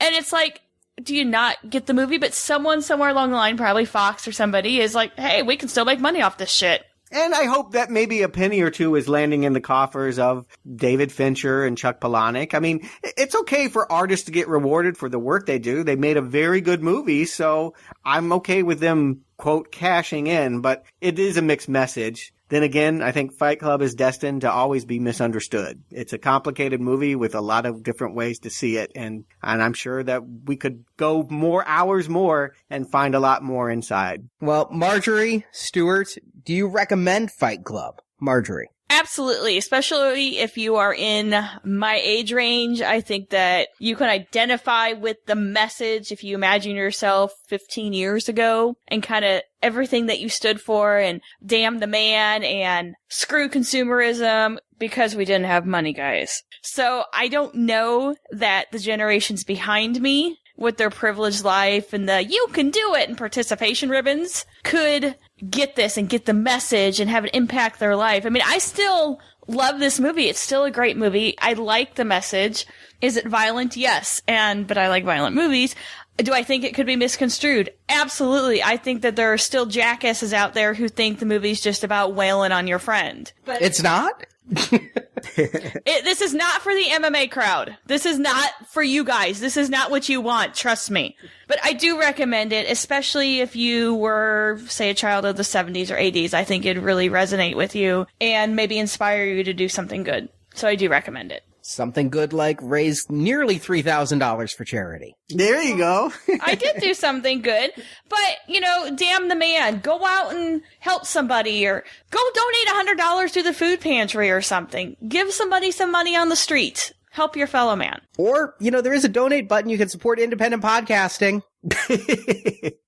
That's a good cause. Just saying. Stuart. High recommend. And, despite the many times that I saw this in quick succession, it is a movie that gets better. I actually think it's just one of those films that's enriching. The first time I saw it, I liked it, but I felt like parts of it didn't work and it felt clunky. And I guess I just thought of it like so many of David Fincher's films as an implausible thriller. You see a movie like his, like The Game, a movie I wasn't that crazy about.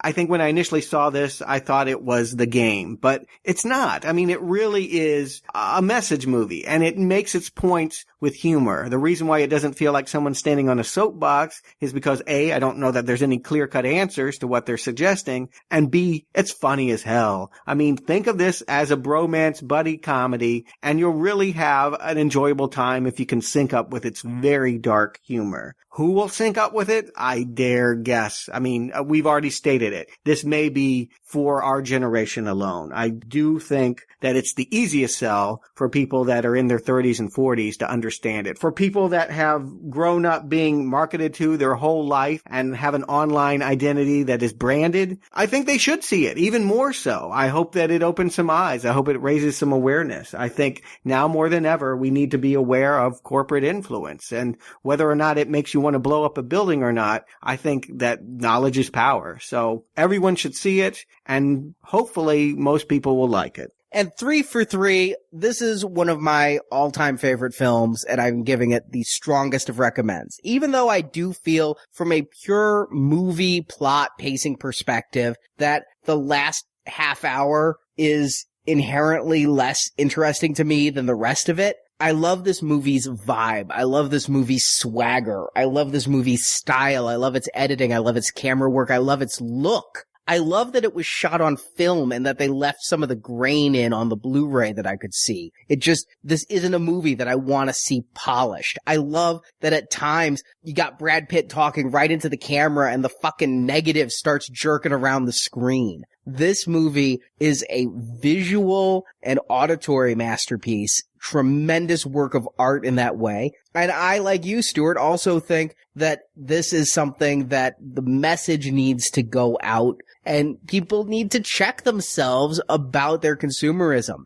The stuff you own ends up owning you. This is a statement that could bear repeating a little bit more in this day and age. Coming from me, that may sound like more than an ounce of hypocrisy, but it's wonderful to reevaluate your life priorities sometimes. I think you're talking about Barney, that guy that lives in the house with you, that rides around on bicycles and plays with nunchucks. Barney. Yeah, this inspires... I don't want to say this inspires the Barney in me, because I love you, you love That's right. me. There's that Barney. Wasn't speaking of the purple dinosaur. I like to think you think of the suit-up Barney from How I Met Your Mother. This is inspiring some part of me for an anarchist rebellion. I think that there is that, which is a dangerous message. And I like that the movie also ends with, anarchy and fascism and these kinds of things. Do you really want to go down that path? Because I find some irony in this movie that when Tyler Durden gets his army, what do? They fix up his place and make it nicer and make a garden. So it's kind of got a mixed message that's not entirely clear, but Brad Pitt's monologues are no doubt hypnotic, as is this film. It's just a great movie, a funny movie. I can't state that enough, that without laughs, this movie's nihilism would be just unbearable. But because you've got Norton telling the jokes and Brad Pitt mugging for the camera and Helena Bonham Carter and her 12-inch dildo, then this movie is all around a good time. And it wasn't just the twist that made me tell Marjorie, hey, you have to see this movie. It was the vibe and the fun. And yeah, I don't care what generation you're in. It may not speak to you as strongly as it did us then, but everyone should see just this great piece of good filmmaking from a director who I agree with you also, Stuart. This is his best film. I think it's a career best for everyone. Brad Pitt, Ed Norton, Helena Bonham Carter. I think it's just wonderful when you see everyone doing the height of their abilities at the same time on a project that's worthy. It is just so inspiring, even though I'm not sure what it inspires me to do. I guess it inspires me to get through more Stephen King movies that are awful. Yes, it inspires you to make a podcast about a good movie this month. Yes, it's going to be some really dark days before we get to something I want to talk about again. But it's not going to be that long. We're not talking too long, just a few weeks. And I think we should run down our schedule for listeners who may be not getting mangled with us. Because in early April, we are going to be reviewing Captain America, the Winter Soldier, and every frame they release makes this movie look better to me. Even the comic book hater that I am, I have to admit, I'm impressed. It looks good. I don't want to get too excited. I recognize that this is a superhero movie, but so was The Dark Knight. Could it be that good? I hope so, but it definitely looks like something worth seeing in the movie theater. I'm excited about it. And then we also have another theatrical superhero movie a month later with Amazing Spider-Man 2. Less excited about that. Those that heard the whole foray into Spider-Man did not go so well for me. And I've probably got no more hell on anything other than my not recommend for Spider-Man 2. I'm always willing to give him a chance. I'm not a Spider-Man hater, but nothing I'm seeing in the previews is making me think it looks much better than the last one I didn't recommend. We'll see. And then that same month, X-Men Days of Future Past. I must admit, I'm kind of blinded by this one. I haven't been really following the trailers. I know everyone's in it, and I know it's going to be epic, and I think I'm just saving myself for it. It'll blow me away, either by being too much or too good, but I'm sure that once I finally get to it, it will be inescapable and probably another 3-hour podcast. And outside of that, on our main feed, we do have a lot of Stephen King. We've got to finish off the Mangler trilogy. Mm-hmm. If it doesn't finish us off first. Yeah, I'm going to wash that series right out of my hair. And then we're going to come back for Sometimes They Come Back, another Stephen King trilogy based off of a 20-page short story. Sometimes they don't know what you're talking about. I'm one of them, but I'll know when we get to April. And then we're going to go into cyberspace with The Lawnmower Man.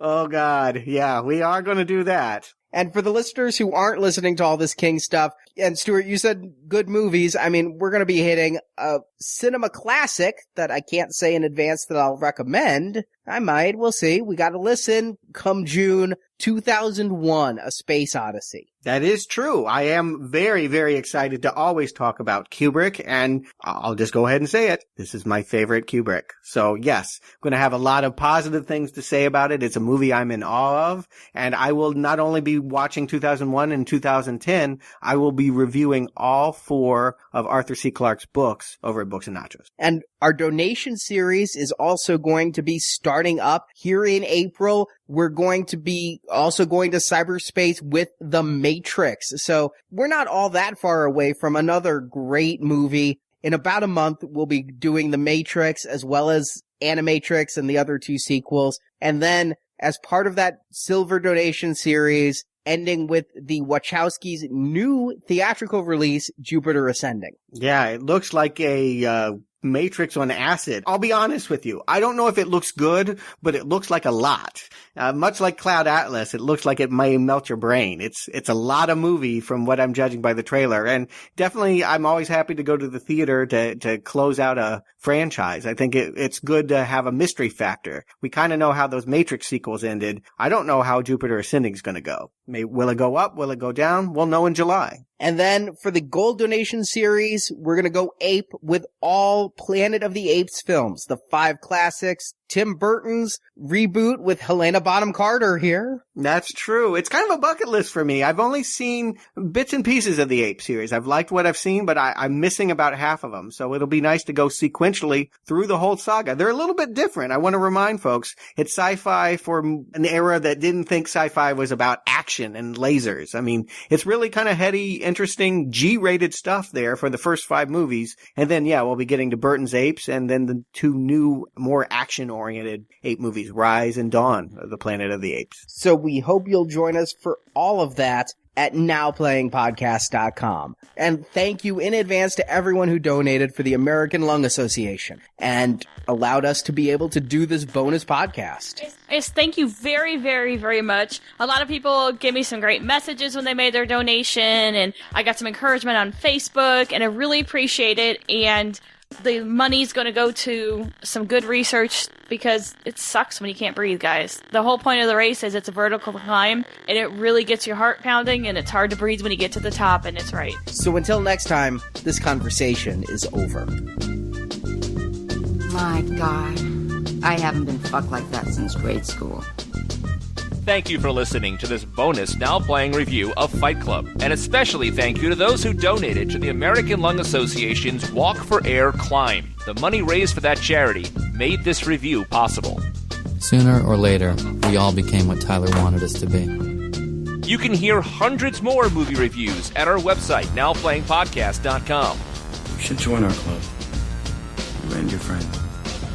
Check out reviews of classic fighting films as Rocky, The Karate Kid, Freddy vs. Jason, and Scott Pilgrim vs. the World. It's cheaper than a movie and it was free coffee. Your support helps keep Now Playing on the air. Our spring donation drive begins in April 2014, where we will be offering bonus review podcasts covering The Matrix and Planet of the Apes movie series. Find out all the details by clicking the banner at nowplayingpodcast.com. Should I email you? Should I put this on your action item list? Look. You decide your own level of involvement. Now Playing's Fight Club review is edited by Arnie. This is your life, and it's ending 1 minute at a time. Now Playing credit narration by Brock. And they really, really listen to you instead of just waiting for their turn to speak. Fight Club is the property of 20th Century Fox and Regency Enterprises, and no infringement is intended. I felt like destroying something beautiful. The opinions expressed in Now Playing are those of the individual hosts and may not reflect the opinion of Venganza Media Incorporated. I want to know what you're thinking. Fuck what you know. You need to forget about what you know. That's your problem. Forget about what you think you know about life, about friendship, and especially about you and me. Now Playing's Fight Club review is a Venganza Media production, copyright 2014, all rights reserved. And no part of this show may be reproduced, repurposed, or redistributed without the written permission of Venganza Media Incorporated.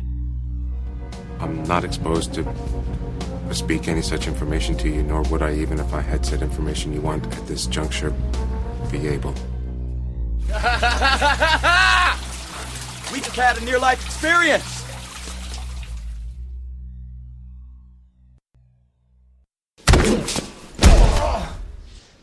I mean, I'd gone back and forth. I hated him after Alien 3, and donors who donated way back when for our Alien series or our DVDs heard that. And just to reiterate, no, those podcasts are no longer available. Save myself some email replies there. If they listen. Courtney Love, you know that she's going to embrace that crazy side. You know that she'd be game for going to cancer survivor meetings and smoking a cigarette and laughing at them. Well, hell, she's probably doing it right now. Yeah, she might be. She should go to some kind of support group, judging by that facial reconstruction surgery I've seen that she's calling a face. Yeah, I could use one too. I'm sorry, what's happening? Pee break. Oh, great. Okay. I was thinking the same thing. All right. Perfect. Yay! We're back in a few. Oh, okay. Shit. That was flew out of my hand.